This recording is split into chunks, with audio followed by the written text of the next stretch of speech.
Hello, friends. Welcome to episode 1488 of the Locked On Hawks podcast. I am your host, Brad Rowland, coming to you on a Thursday evening into Friday. And today's show is brought to you by Bird Dogs. Go to birddogs.com/LockedOnNBA. And when you get there, enter the promo code LockedOnNBA, and it'll throw in a free custom Yeti-style tumbler with every order. I should also tell you at the top of the podcast to make us your first listen each and every day here at Locked On Hawks, and find us anywhere you get your podcasts, Apple Podcasts, Spotify, YouTube, etc. And I'll be joined today by my pal, Richard Stayman of the Locked On NBA Big Board podcast. He's at Mavs Draft, covering the draft year-round, a genuine NBA draft expert, and a fun two-part conversation. It's actually part one you're listening to right now, and then part two will be along shortly after part one drops. But first, quickly, some news at the top of the podcast. Old pal Joe Prunty is going to be heading to Milwaukee to join the staff under now Adrian Griffin with the Bucks. No surprise that Prunty was not retained. Obviously, he is beloved in Atlanta, but once Quinn staff started to come together, it was assumed, at least by people inside the league, that he was going to be going somewhere else. Prunty was in demand from what I can tell, but was going to go back to Milwaukee where he was before. Actually, was interim head coach at one point about 5 years ago, and certainly good to see him land on his feet with a job in the league. Also, the Hawks will be holding a draft workout on Friday with a couple of interesting names. First, they have Gigi Jackson coming into town, a potential first-round pick. I'm not sure he would be quite in the Hawks' range, but someone who certainly could go in the top 20, former top 5 high school recruit, and played at South Carolina this year. Also, a personal second-round favorite of mine, Julian Strawther, will be coming to Atlanta on Friday, so keep that in mind as well. Interesting guy to keep an eye on. And one more note before I turn it over to myself and Richard. This was recorded a couple days ago. It should still hold up in every possible way, I believe. Nothing is going to be outdated, so keep that in mind. It was recorded on Tuesday, so I will leave it there for now. And after the intro, I'll come back with myself and Richard Stayman talking about the NBA draft. You are Locked On Hawks, your daily Atlanta Hawks podcast. Part of the Locked On Podcast Network. Your team every day.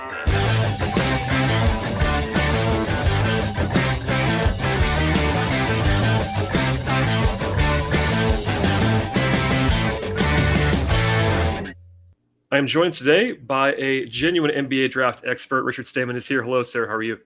Hey, it's good to be here. I was telling you before, but listen to your show for about 6-7 years now, and honestly, it's an honor. So I'm excited. I'm just hoping that Hawks fans won't be turned off by your Twitter handle and your background. Honestly, I'm not sure. We're already off the rails, but it seems like the vitriol between Hawks fans and Mavs fans is at a lower level than it used to be. Is this true in your experience as well? So the Suns have overtaken the Hawks. It's an end of an era, and the Knicks. There you go. So yeah, it's obviously most of that stuff is in good fun for the most part. But yeah, we're here to talk draft for the most part.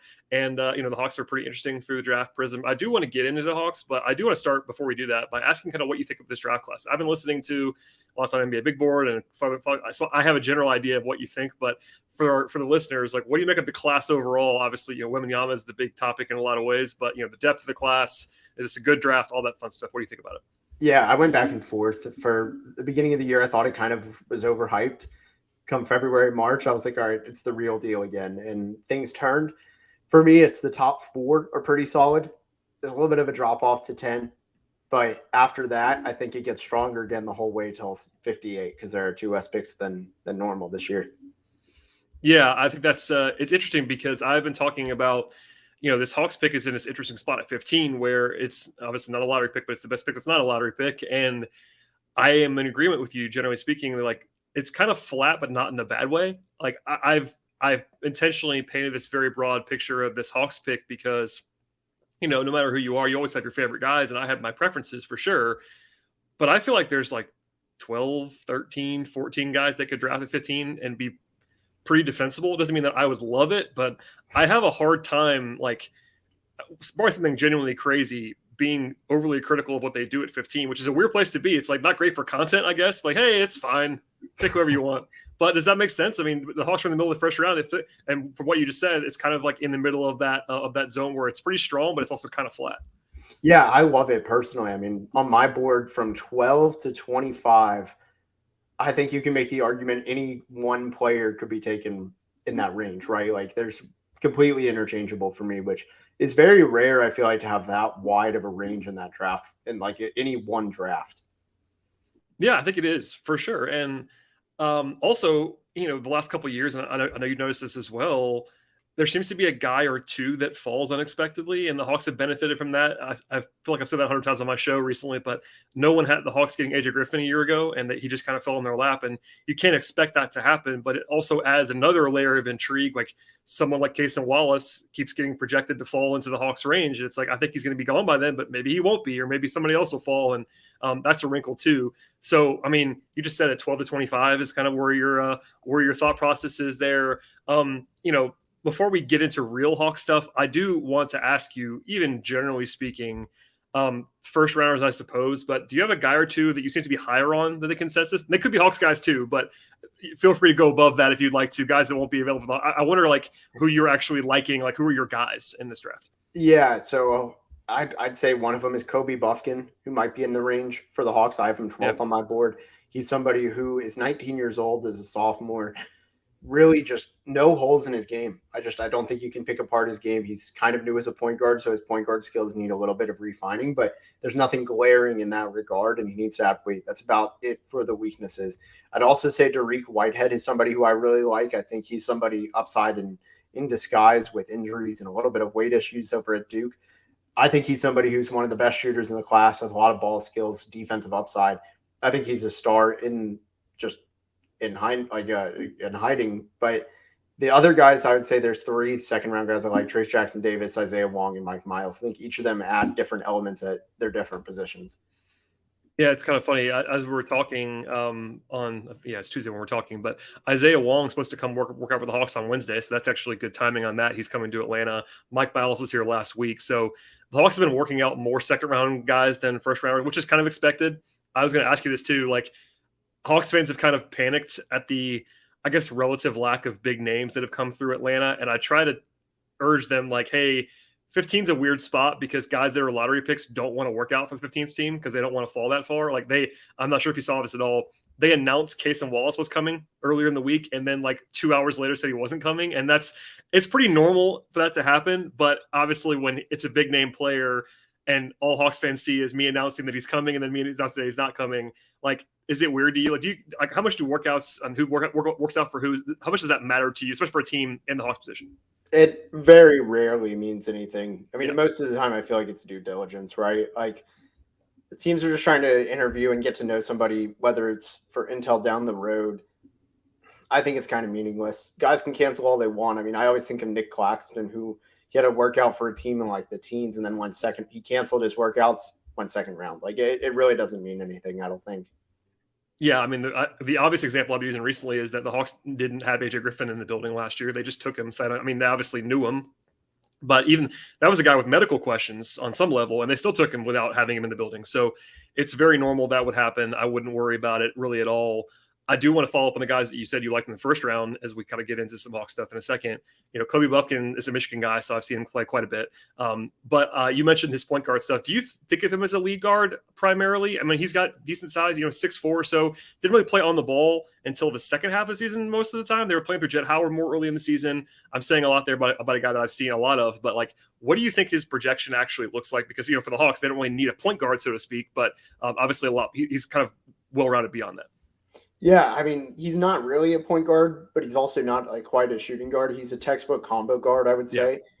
Yeah. And, it's a little bit redundant, especially when you already have 2 kind of lead guards, obviously, in DeJounte and Trey. And they have different elements that they bring. But I think off the bench, I'm a believer in this NBA. You can never have enough guards and ball handlers. And he can also play off ball enough where I think it really does work, especially with bench units. I think he's somebody that would fit in Atlanta really well. And he plays defense. Like that can't be understated too. Like he would help the backcourt defense too.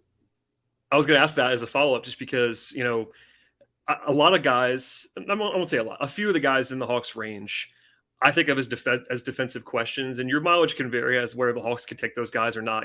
That's been a bugaboo of the Hawks, and justifiably the last year plus, is that their perimeter defense has been pretty bad. And I'm of the mind that you can't just cross guys off, but all things equal, I'd like to have a guy in the building if I'm the Hawks that projects as at least a pretty good defender or better. You talked about Buffkin's defense. Like, what's the selling point on him? Is it just that he can do everything in your mind, or is there something that's like really stands out to you as to why you like him so much? Yeah, I think it depends on how you view players like him. There's some school of thought where it's like, young players who can already do a lot but haven't mastered anything yet. That's upside. I know Mhm. there's a lot of people in the NBA that truly do think that. There's also the whole, he has one of the highest floors. He can contribute right away. You can get probably a lower level free agency value in the draft with him right away. But for me, I think look, you look at what he can do when he adds strength. I think he's already a good shooter, can get a lot better. It's a mix for me. He's got the high floor, high ceiling. And when you have that situation of a player, I just think he's somebody you can't pass up on, where if he gets stronger, his defense is going to turn from very good to great. And that's always beneficial. No team is going to turn that down no matter what their needs are. That's a plus. A guard who can shoot, defend, and pass. Like that's too good of a player to have. I really do think he's someone who can fill so many different holes any given night that he becomes a playoff ready guard in year one, and he's going to be 20 in the playoffs next year.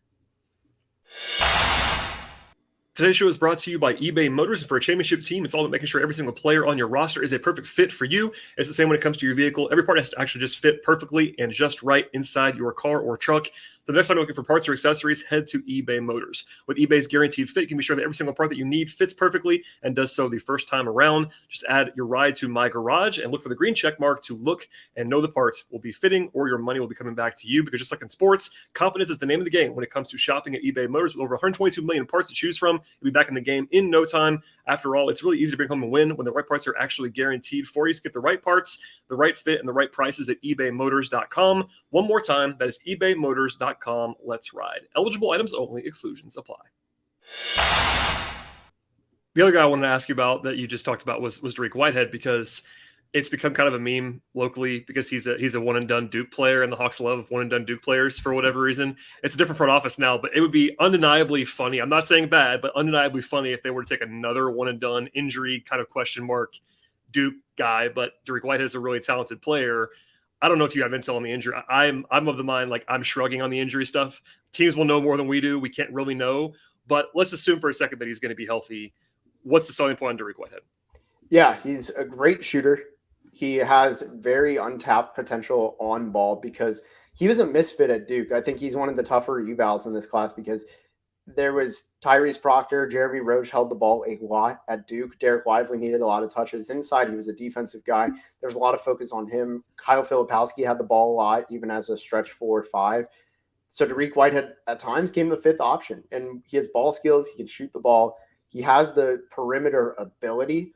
Again, I think the health is going to dictate kind of how good he can be on defense. If the foot stuff is all right, it's in the past. He got it fixed with the surgery that he got over the summer, and that's making him miss all the pre-draft workouts.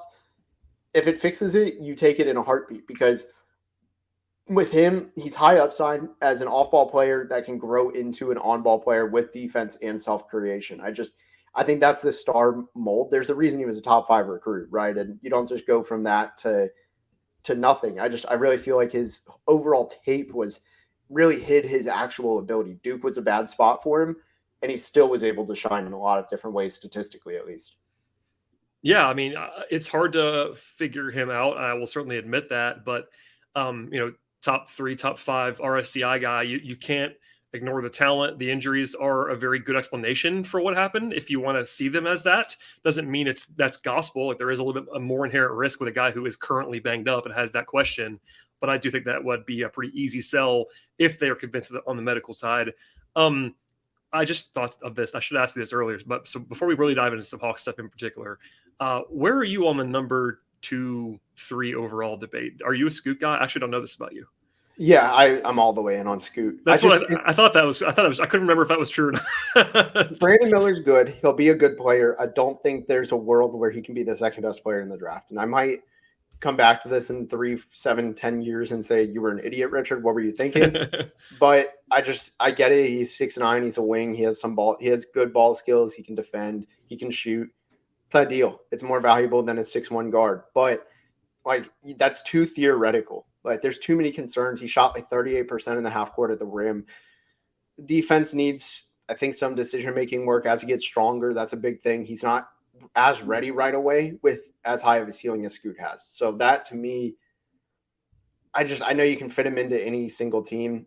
I just think Scoot's on an island as the second best player in this draft. We agree, for the record. It's not really a Hawks concern. It's just one of those things that I like to talk about a little bit on the show when I have people that are draft people on the program. But yeah, we agree. You mentioned a top 4. Who's your 4th guy? Amen Thompson. That's what I thought. I mean, he's kind of the consensus guy. He's polarizing, but is it just the bet on the? I mean, in my opinion, he's like a 100th percentile athlete. He's just a ridiculous. Is that really what it comes down to? Is that and maybe the feel? Yeah, I think it's all this stuff is getting overcomplicated and overthought.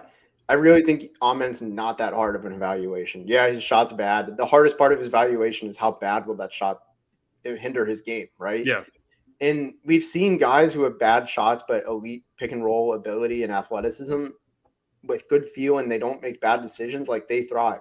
Like, especially when you're 6'7". Those other guys are like 6'3", 6'4", maybe even under. John Morant's like 6'2". And you're 6'7", that athletic, and you have that feel. And my God, his passing accuracy is crazy. I just have a hard time seeing that not translating. Even from OTE and without a jumper, yeah, teams can sag off, but also, like, if teams go under the screen, he's going to make them pay. It's not like he's just, like, lost. He already had to face that in OTE. Yeah, I was going to ask what it looks like if he doesn't shoot. You know, that's the question everybody keeps asking if they're doubting, especially if they're doubting Amen, is like, okay, let's assume he doesn't shoot. Can he still make an impact, and can he still justify the draft slot? Because, you know, it is, admittedly, it's hard to be quote unquote worthy of a top 4 pick if you really, really can't shoot in the modern NBA, but maybe he's the kind of guy that can do it. Yeah. I mean, for me, like, I think I'd be more concerned about his level of competition scaling up right away, because he's 20 years old. And just for a reference point, Mike Miles is 3 months older than Brandon Miller, who's a junior in college. Mike Miles has just finished his 3rd year in college, and he's 4 months older than the Thompson twins, who are playing high school competition. I'm more concerned about the competition scaling up because we just don't know. Yeah. The guys who were in it last year, just not a good enough sample size. But Dominic Barlow looks good. I really feel like you can't ignore the ability. Like, these guys have been hyped up forever for very good reason. Makes sense to me. And I promise we're going to get to more Hawks-specific stuff in a second, but I have one more non-Hawks question, at least at the top of the draft. If you had to pick, I guess this is kind of a roundabout way of asking who your number 5 guy is, because it's interesting to me. That's kind of the consensus tier break, not for everybody, but between 4 and 5. Is it a big break for you between that top 4 and the next guy? And if you had to choose someone that's not that top 4, who's your favorite guy? Yeah, it's a gap. I think that's for me where I'm not comfortable choosing one single 5th player. So I went with the guy who I see as the highest floor. Really, it's 2 guys. You can pick your poison, but shooting kind of is the tiebreaker here. You can probably imagine where I'm going. It's Taylor Hendricks barely over Jarris Walker. I think both those guys are going to be just ridiculously good at a very early age. I've always said the Taylor Hendricks stuff is, I mean, he was the number 1 shot blocker in his conference, and he's not really seen as a rim protector. But for me, I think I don't know if you remember, this is such an obscure reference, but Robert Covington went to Tennessee State. His 4th year, like his last year there, he had to do everything. He was a shooter, he was a ball handler, he was a defender, he was a passer. Like, he did everything. He protected the rim even.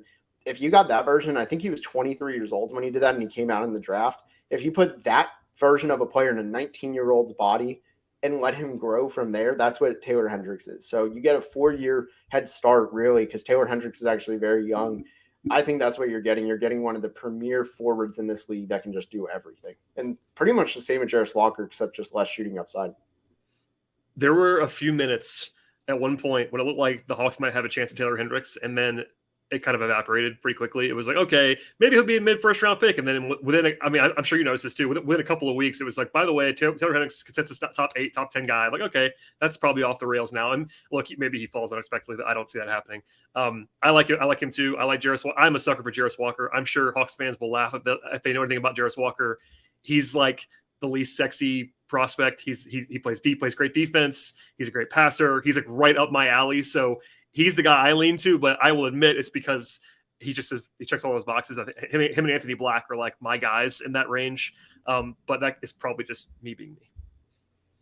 Yeah, I'm not as big on Anthony Black, but I think the upside with Anthony Black is very obvious. I just think he's got a lot of stuff to iron out so early on, and will he be able to overcome those like turnovers, passiveness, and shooting? Today's show is brought to you by Bird Dogs, and Bird Dogs is fantastic, bringing comfort, fit, and versatility to the table with their products. I feel great and comfortable in my own skin when wearing Bird Dogs gear, and Bird Dogs stretch khaki shorts are designed to fit slimmer through the thigh and leg, give you that sculpted look you're looking for, and they fit much better than regular shorts. They're actually made sometimes of that stiff, restricting cotton. Bird Dogs also fix that issue by inventing their cloud knit fabric that looks just like khaki but also stretches, giving you that slimmer fit without having to sacrifice anything when it comes to movement. They also have the anti-sweat wicking fabric that you're looking for to keep you cool and dry all day long. And in the end, Bird Dogs makes incredible products. You're going to want to check that out by going to birddogs.com/lockedonnba. When you get there, use that promo code LOCKEDONNBA at Bird Dogs. If you use that code, they'll throw in a free custom Bird Dogs Yeti-style tumbler with each and every order. And one more time, the place to find everything you need in this space is birddogs.com/lockedonnba. Before I ask you about some players, and we talked about a couple guys already, but taking a step back on the Hawks side, I guess the way I'll ask it is like, what would your overall approach be with this pick? You know the context, you follow the league, you know where the Hawks are. I'm not saying to choose trade up. Like where you want to, how you want to approach this, but knowing what you said earlier about this kind of being a pretty flat range, and their roster, like what are you looking for? Knowing that you don't know who's going to be there, but like let's say the day before the draft, what's in your mind if you're the Hawks? Yeah, I would say you don't have to pick somebody, just pick somebody. Yeah. I really think if you like someone that you think you can get 3 spots later, I'm a big proponent of this kind of principle and theory just every time. Is like same thing with the Mavs is, look, you're a team that has a lot of debt in terms of first round picks from the DeJounte Murray trade. Move back 3, 4, 5 spots, you can probably squeeze in a first rounder there for the future to at least recover something. I think that stuff's really important. Like, again, if you want Dariq Whitehead at 15, you can probably get him at 20 because I think the teams they're going to drop him because of the injury. They're going to go, well, we could have somebody who we got to work out in person. We got to see them in person.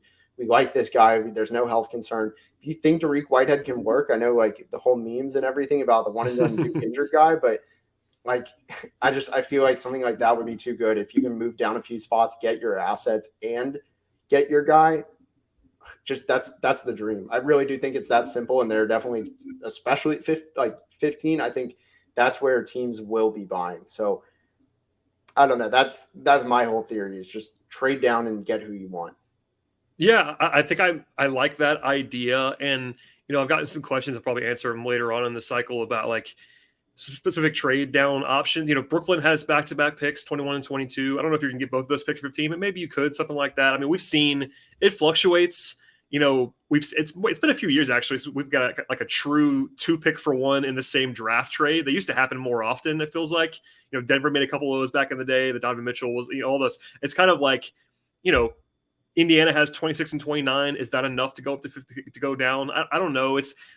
But like you said, it could just be moving back a few spots and getting a future facing asset that can really kind of replenish that stockpile.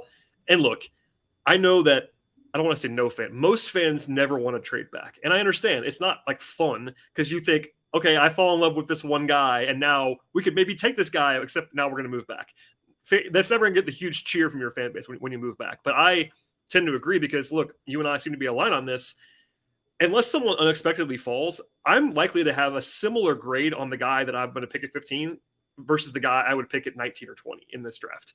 Doesn't mean that I wouldn't prefer someone that could be gone in that 5 picks, but I think if you get the right offer, like you kind of have to maybe do it. I guess maybe the counterpoint, I'm sure I'm listening to Hawks fans in my brain now asking me this.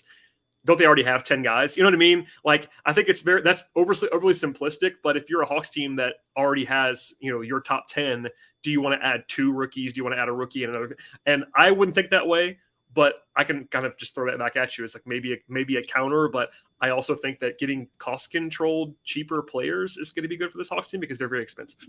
Yeah, especially with the new CBA too. Like, I mean, you've got to be able to find those cheap players at a high rate, right? Like, you got to get the best bang for your buck possible.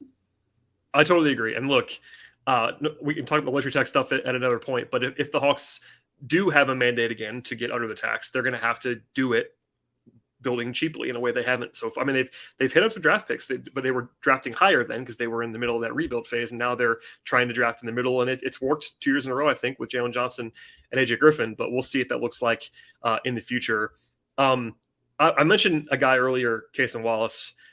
He came up a lot. I mentioned the reasons why because of the workout, but he had already been the guy that I had kind of circled as like my best case scenario player within relative reason. Somebody could fall unexpectedly, but because I've seen him mocked by people that are using intel in their mocks, ESPN, Athletic, whatever, getting down in the Hawks range. So he would be the guy that I kind of circled as like my best case scenario guy. Let's say, I'll put it back to you, like within reason, what would be your home run Hawks pick at 15? Yeah, I think it's somebody slipping. Yeah. I don't think Cason slips. So I don't either, but it seems to just kind of be a little bit out there. I'm not saying it's going to happen. Oh yeah. It's possible. I think actually somebody who, I don't know how sexy of a pick this actually is. And I don't know, like I get it because right away I feel like you have to be able to draft a shooter. So hear me out. But I think Leonard Miller's like, he's legit. I'm all in on the G League Ignite program. They make guys, even if they're not as great as they should be on the court, they're so far advanced from their peers in terms of being professionals off the court that stuff's going to help them get back ahead on the court, whether it's 1 year, 2, 3, however many years it is down the road, not to sound like LeBron in 2010, but like not 1, not 2, I think I really do think that stuff does matter though. And Leonard Miller's a guy who's a 6'10" ball handler, at least in transition. He needs to improve his handles and everything. But you look at somebody who, in theory, you could easily develop him into a 6'10" slasher who can pass the ball and defend. Even if he never develops that jump shot, having a 6'10" guy who can do that just throws off the defense so badly that I just don't know how you have an answer to that. And that could really change. Obviously, you probably couldn't play him and Capella too much next to each other, for example. But it makes just for so many different unique lineups that teams – it's just unpredictable. I think it makes it hard for teams to defend and to really game plan against. Yeah, it seems like Leonard Miller is a guy that's kind of all over the place in terms of evaluation. And he was on my list. I wish I could share my screen with you. He was the number one guy I was going to ask you about on the Hawks list because I'm trying to ask you about some guys I haven't talked about a lot, and he's one that I haven't talked about a ton on this podcast. The fit would be interesting. You mentioned a little bit about him there, but this is a guy who's he's 6'10". Do you view him more as a big? Like, how do you view him as far as like developmentally? Even he's kind of an in between player. He's a positionless front court player. Is how I like to call him. Like he's a front court player. He can play the 3, he can play the 4, and he can play the 5. I think he's really just situational. Also, he has the Kawhi mark that Toronto uses. That whole like 6'10" with 7'2" plus wingspan, 10 plus inch hands, and those players generally hit. Like Tari Eason was in it last year. Kawhi, obviously, I think Patrick Williams or someone was like the worst player to have that combination, which is saying something. So for me, I love that the combination of age, defense, size, the playmaking ability is growing. Shooting could be something that he could grow into. I mean, he shot 80% from the line in the G League. There's just too much there where it's like, okay, if we miss on this guy, fine. But even a miss doesn't feel that bad, right? Where it's like, okay, we got a positionless front court player where he can just be a mismatch. Like it doesn't need to be super complex. And he's probably an average rotation player across the league. He doesn't need to start, but he can have an impact. All right, that will do it for today's part 1 of 2 with myself and Richard Stayman. We'll have much more. In fact, stay tuned on the feed right now for part 2 on the NBA draft. Please subscribe to this podcast anywhere you get your podcasts: Spotify, Apple Podcasts, YouTube, Stitcher, etc. Please follow the show on Twitter at Locked On Hawks. Follow me on Twitter at BT Rowland. Follow Richard as well at Mavs Draft. And we'll see everybody next time.